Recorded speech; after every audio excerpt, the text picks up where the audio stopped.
어려움을 만나면 굴복하거나 타협하는 사람이 있는가 하면 극복하는 사람이 있습니다. 당연히 극복하는 것이 최상이지만 이것이 사업이나 국가적인 문제라면 적당한 타협도 필요합니다. 그러나 이것이 죄와 불의와 부정한 것과의 문제라면 굴복해서는 안 되지만 타협도 안 됩니다. 오직 하나, 이것은 뭐냐? 이겨나가야 합니다. 이겨나가야.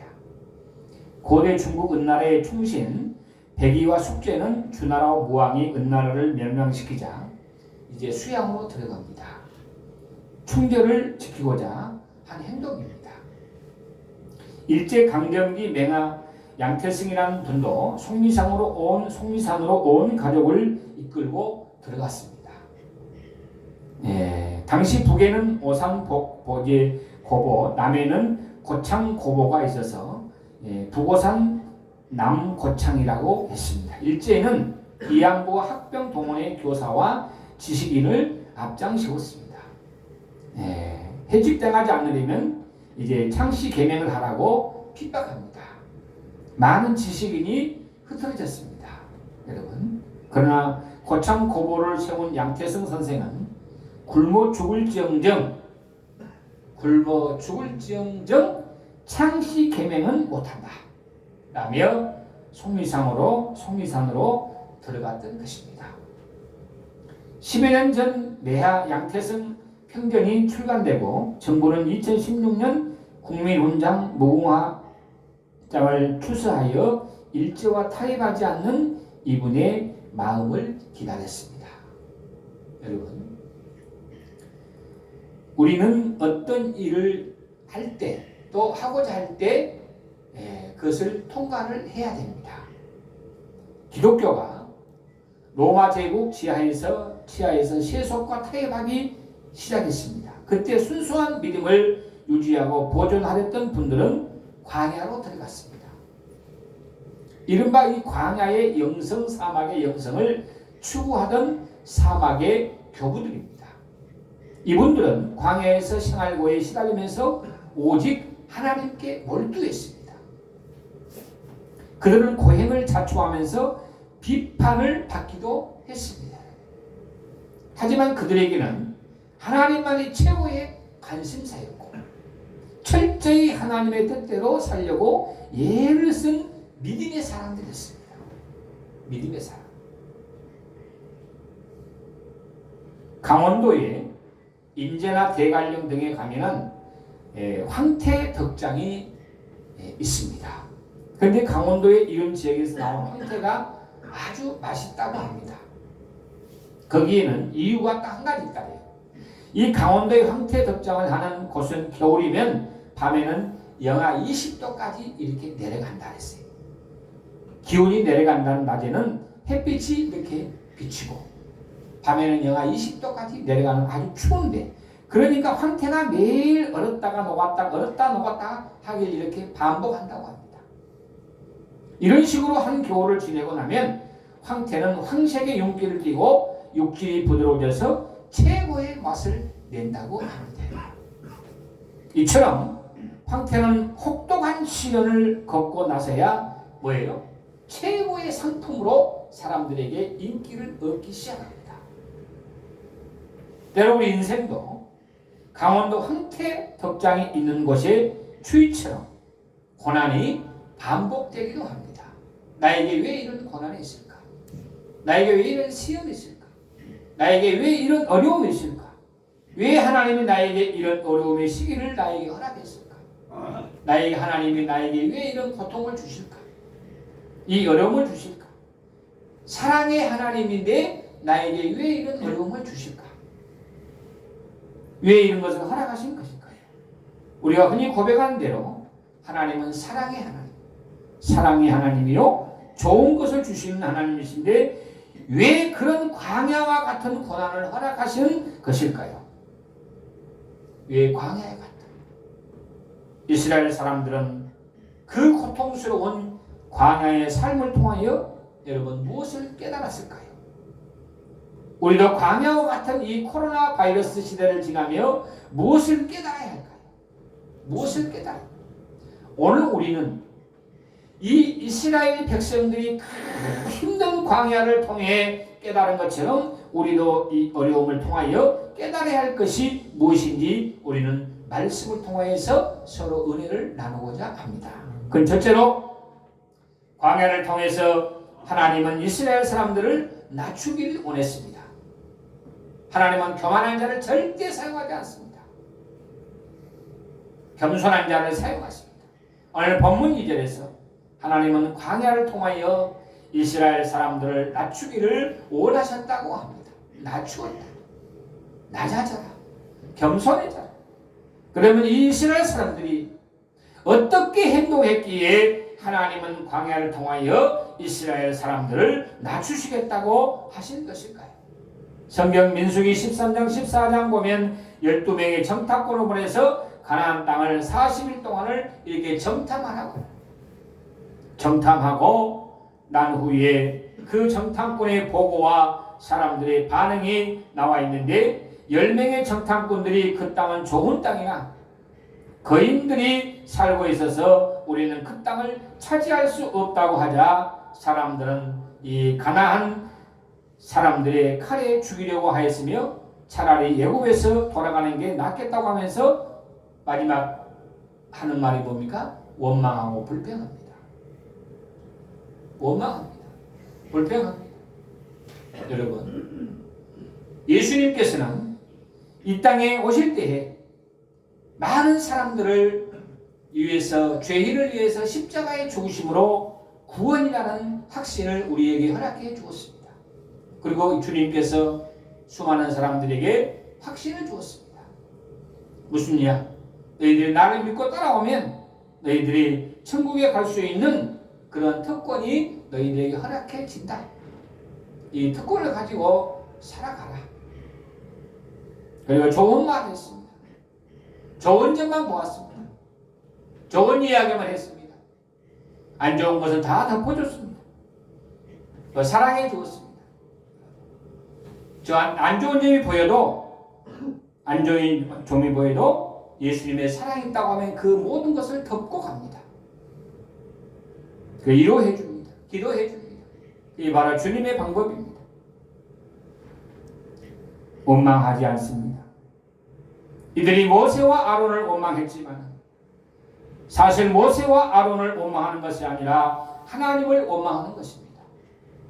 이스라엘 사람들을 애굽에서 나오게 하신 분이 하나님이시기 때문입니다. 그리고 지휘관을 세워 그 사람들의 지도를 받아 애굽으로 돌아가자고 합니다. 이 말은 결국 자기들이 지도자를 스스로 세워 그 말을 듣고 살겠다는 거예요. 자기들이. 우리는 어떤 생각을 하고 계십니까? 결국 하나님이 세우신 지도자 누굽니까? 모세와 아론을 부인하는 것은 하나님도 부인하는 것입니다. 하나님 없이도 살 수 있다는 거예요. 나는 하나님 없이도 살 수 있어. 하나님 안 믿어도 돼. 난 돈도 많고 많이 배웠고 많이 똑똑하고 또 뭐예요? 많은 걸 가졌기 때문에 나는 하나님 없이도 살아. 그러나 하나님 없이는 우리는 살 수가 없습니다. 저희 부처님도 어떠한 고난을 당할 때에 부처님 살려주십시오 아니고 하나님 살려주십시오 말합니다. 여러분, 교만 중에 최고의 교만은 하나님을 인정하지 않는 것입니다. 그리고 하나님 자리에 다른 것을 세우는 것입니다. 하나님이 왜 그렇게 우상을 싫어하는지, 돈을, 명예를 자기의 우상으로 삼는 사람을 왜 그렇게 싫어하는지 아십니까? 하나님을 하나님으로 인정하지 않기 때문입니다. 자기 힘으로 살 수 있다고 생각하기 때문입니다. 나는 하나님 안 믿어도 내 힘으로 난 능력이 있다. 그래서 나는 살 수 있다. 자기 힘으로 살 수 있다고 생각하니 하나님을 인정하지 않습니다. 아니, 하나님이 필요하지 않습니다. 그 사람이. 그 안에는 하나님을 인정하지 않는 불신앙이 완전히 깔려 있기 때문에 어떠한 말을 해도 예수 그리스도가 그 심령 속에 들어가지 않습니다. 그래서 하나님은 그런 우상을 싫어합니다. 근데 지금 이스라엘 사람들이 그런 말을 합니다. 무슨 말 합니까? 이스라엘 사람뿐이 아니라 사람 자체가 그런 존재입니다. 겉으로는 아닌 체 하지만 그 마음속에 숨겨져 있는 교만이 있습니다. 나는 아는 척 하는데 그 속에 숨겨져 있는 교만이 있어요. 뭡니까? 여러분, 그 교만이 무엇인가 하면 하나님 없이도 나는 할 수 있다는 생각입니다. 다 그런 생각이 이제 숨어 있습니다. 그러나 그것만큼 위험한 생각이 없습니다. 하나님이 없이 사는 인생, 하나님 없는 미래, 하나님 없는 꿈과 비전, 그런데 사람들은 그렇게 삽니다. 어떤 사람이 그래요? 죽어봐야 알지 천국과 지옥이 있는지 어떻게 알아? 죽어봐야 알지 어떻게 알아? 천국과 지옥이 있는지 없는지 어떻게 알아? 그것도 누구냐? 어떤 모 장모님 입에서 나온 말이에요. 사람들은 여러분 이런 것들은 내가 할 수 있다고 말합니다. 그런데 거기서 그치는 것이 아니라 신앙을 가진 사람들도 하나님 없이 무엇을 하려고 합니다. 할 수 있다고 합니다. 심지어 하나님 없는 사역을 하려고 합니다. 이사야 선지자가 지적하는 것처럼 하나님 없는 봉사, 하나님 없는 헌신, 심지어 하나님 없는 예배, 잠언서 16장 25절은 어떤 길은 사람이 보기 바르나 필경은 사망의 길이라고 말씀합니다. 하나님 없이 잘 되는 것 같지만 결국 망합니다. 그래서 잠언 3장 6절은 너는 범사의 그를 인정하라 그리하면 내 길을 지도하시리라 했습니다. 모든 일에 하나님의 지도를 받으라는 겁니다. 우리의 삶도 이렇게 모든 일에 하나님의 지도를 받아야 합니다. 그런데 어떤 분은 하나님의 음성을 듣고서야 이제 움직이긴다는 분도 계십니다. 물론 음성을 들을 수 있고 감동이 올 수 있습니다. 그러나 하나님의 음성이 없고 감동이 없다면 어떻게 해야 할까요? 움직이지 말고 가만히 있어야 할까요? 그때는 어떤 일이든 하나님 중심으로 생각하고 결정하는 겁니다. 그게 하나님의 지도를 받는 길입니다. 하나님은 광야를 통해 하나님의 지도를 받기를 원하셨습니다. 그리고 광야와 같은 고난을 우리에게 주시는 이유 중에 하나도 바로 우리가 겸손하게 내 뜻을 생각하지 말고 낮추고 주님의 생각과 뜻을 존중하지 이함입니다. 이처럼 광야는 이스라엘 사람이 그리고 우리를 겸손하게 만들고 자신을 낮추어 하나님을 붙잡게 하는 유익이 있습니다. 베드로 사도는 하나님의 능하신 손 아래서 겸손하라. 때가 되면 너희를 높이시리라 했습니다. 겸손히 주님의 지도를 받는 자 되시기를 바랍니다.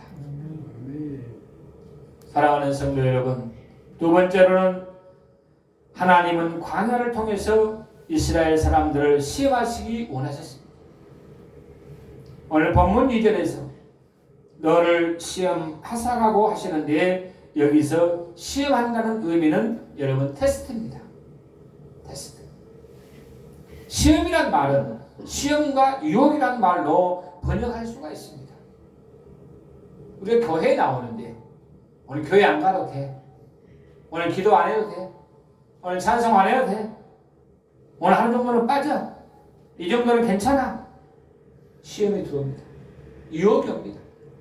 그래서 다른 길로 갈 수가 있다는 말씀이에요. 그래서 베드로 사도는 베드로전서 5장 8절에서 뭐라 이런 말이 있습니다. 성경에 근신하라. 그 다음에 깨어라.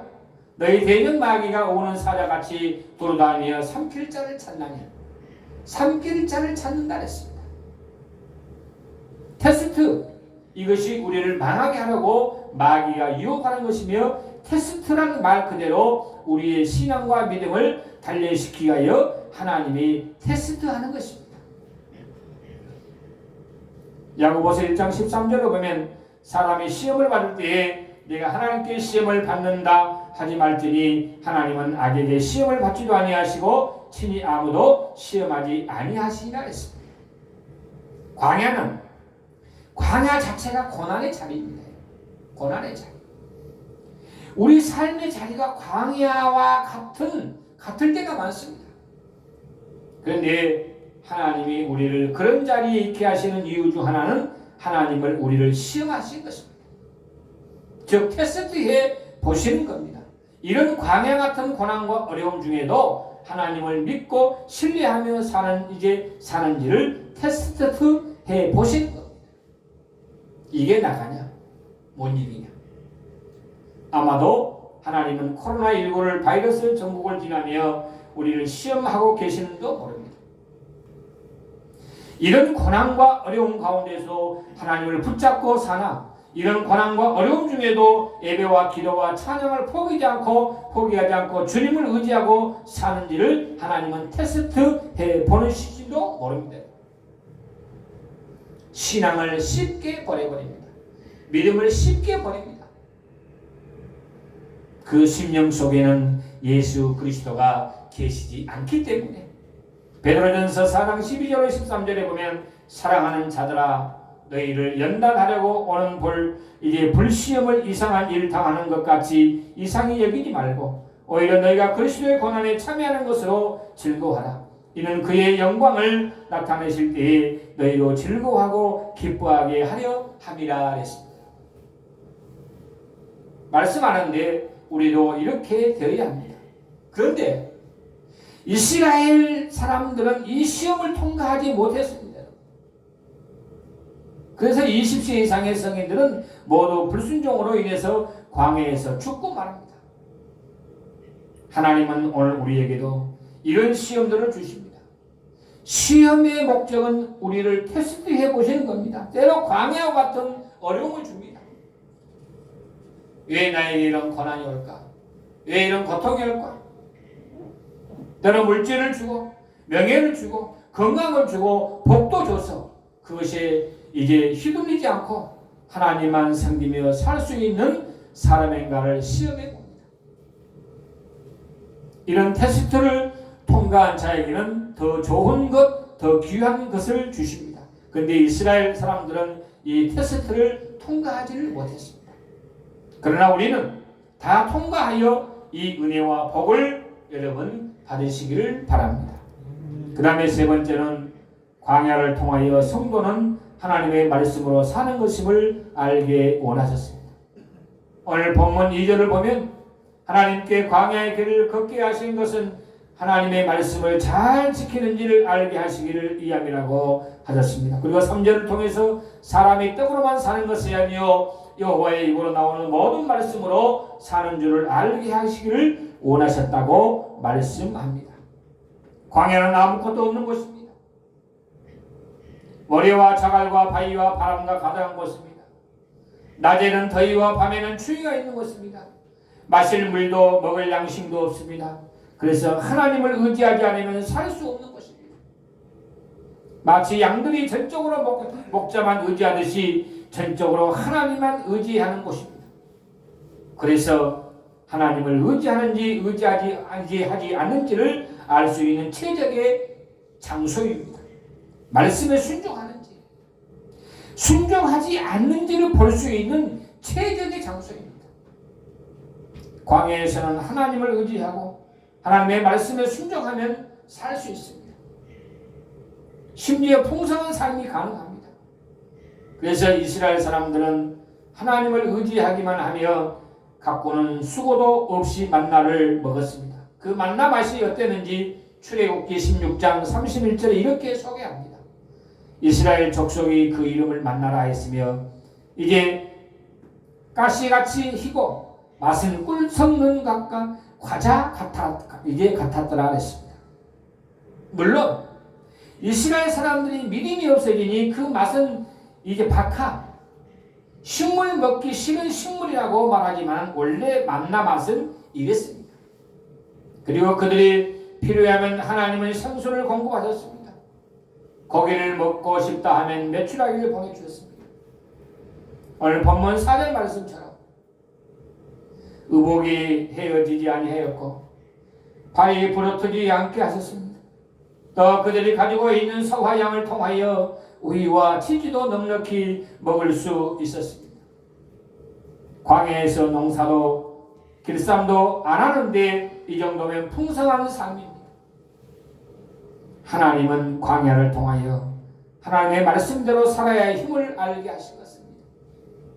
오직 하나님의 말씀대로 살아야 힘을 가르쳐 주기를 원하셨습니다. 성경을 보면 요셉, 다니엘, 여호수아 등은 눈에 띄는 허물을 발견하기 이제 어렵습니다.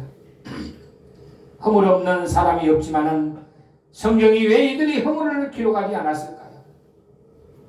그 이유는 이들 모두 광야의 연단을 경험했기 때문이 아닐까요? 연단을 받았기 때문에 실수가 줄었을 겁니다. 요셉은 노예와 감옥이라는 광야를 통과했고 다니엘은 풀무불과 사자굴을 위험한 통과했으며 여호수아는 모세와 시종으로 무려 40년 동안 기다림의 광야를 지냈습니다.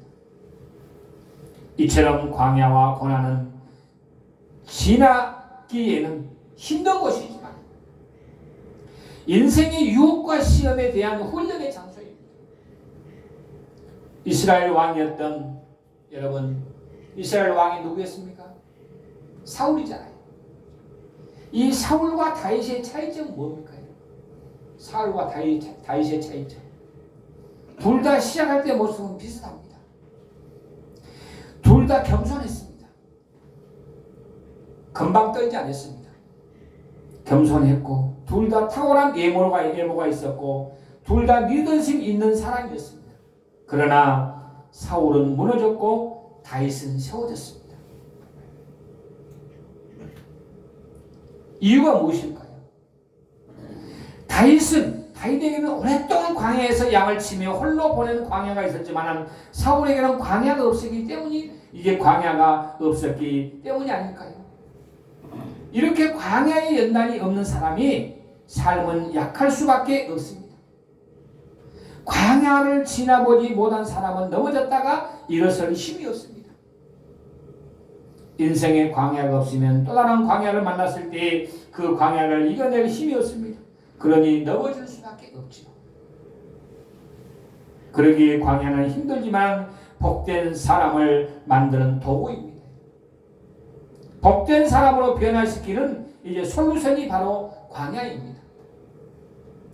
우리 모두에게 온 이 코로나19가라는 광야, 그리고 우리의 삶의 현장에서 끊임없이 경험하는 어려움의 광야, 이 광야를 통해 우리가 하나님을 만나고 하나님의 은혜를 받고 하나님의 힘을 받는 기회가 되시기를 소망합니다. 그래서 그리스도의 사랑으로 그리스도의 복을 받는 우리 큰무리교회 성도 여러분들이 되시기를 주의 이름으로 축복합니다. 기도하겠습니다. 거룩하신 하나님,